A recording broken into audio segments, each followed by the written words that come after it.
ಸ್ನೇಹಿತರೆ, ನಾನಿವತ್ತು ಬುಂದೇಲ್ಖಂಡ್, ಉತ್ತರ ಪ್ರದೇಶದ ಒಂದು ತುಂಬ ಹಿಂದುಳಿದ ಪ್ರದೇಶ ಬುಂದೇಲ್ಖಂಡ್, ಅಲ್ಲಿನ ಚುರ್ಕಿ ಗ್ರಾಮದಲ್ಲಿದ್ದೇನೆ.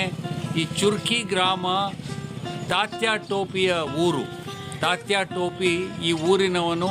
ಇಲ್ಲಿ ಅವನ ಒಂದು ಸಣ್ಣ ಮಹಲ್, ಅಂದರೆ ಅವನ ಒಂದು ಸಣ್ಣ ಇದು ಪುಟ್ಟ ರಾಜ್ಯ, ಅದನ್ನು ಬ್ರಿಟಿಷರು ತುಂಡು ಮಾಡಿ ಬಂದೂಕ ಫಿರಂಗಿಗಳಿಂದ ಧ್ವಂಸ ಮಾಡಿದ ಜಾಗ ಇಲ್ಲಿ ಈ ಗ್ರಾಮದಲ್ಲಿದೆ. ಇವತ್ತು ನಮ್ಮ ಢಾಯಿ ಆಕರ್ ಪ್ರೇಮ್, ಪ್ರೀತಿಯ ಜಾತ್ರಾ ಈ ಗ್ರಾಮದಿಂದ ಶುರುವಾಗಿ ಮುಂದಿನ 8 ದಿನಗಳ ಕಾಲ ಇಲ್ಲಿನ ಬೇರೆ ಬೇರೆ ಊರುಗಳಲ್ಲಿ ನಡೆಯೋದಿದೆ. ಈ ದೇಶದ ಅಸಾಧಾರಣವಾದ ವಿಸ್ತಾರವನ್ನು ನೋಡಿದಾಗ, ಇದರ ಸಾಂಸ್ಕೃತಿಕ ವಿಸ್ತಾರವನ್ನು ನೋಡಿದಾಗ ನಿಜವಾಗ್ಲೂ ಆಶ್ಚರ್ಯ ಆಗುತ್ತೆ.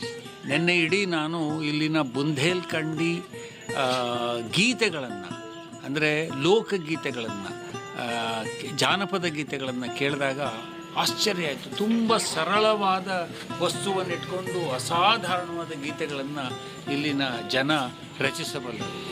ಝಾನ್ಸಿ ಈ ಕ್ಷೇತ್ರದ ಒಂದು ರೀತಿಯ ಕೇಂದ್ರ ಬಿಂದು.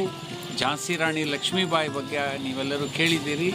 ಝಾನ್ಸಿಯ ಸುತ್ತಮುತ್ತಲ ಸುಮಾರು 10-12 ಜಿಲ್ಲೆಗಳು ಈ ಬುಂದೇಲ್ಖಂಡದಲ್ಲಿ ಬರುತ್ತೆ. ಕೆಲವು ಜಿಲ್ಲೆಗಳು ಉತ್ತರ ಪ್ರದೇಶದಲ್ಲಿ ಬಂದರೆ ಮಿಕ್ಕ ಜಿಲ್ಲೆಗಳು ಮಧ್ಯಪ್ರದೇಶದಲ್ಲಿ ಬರ್ತವೆ.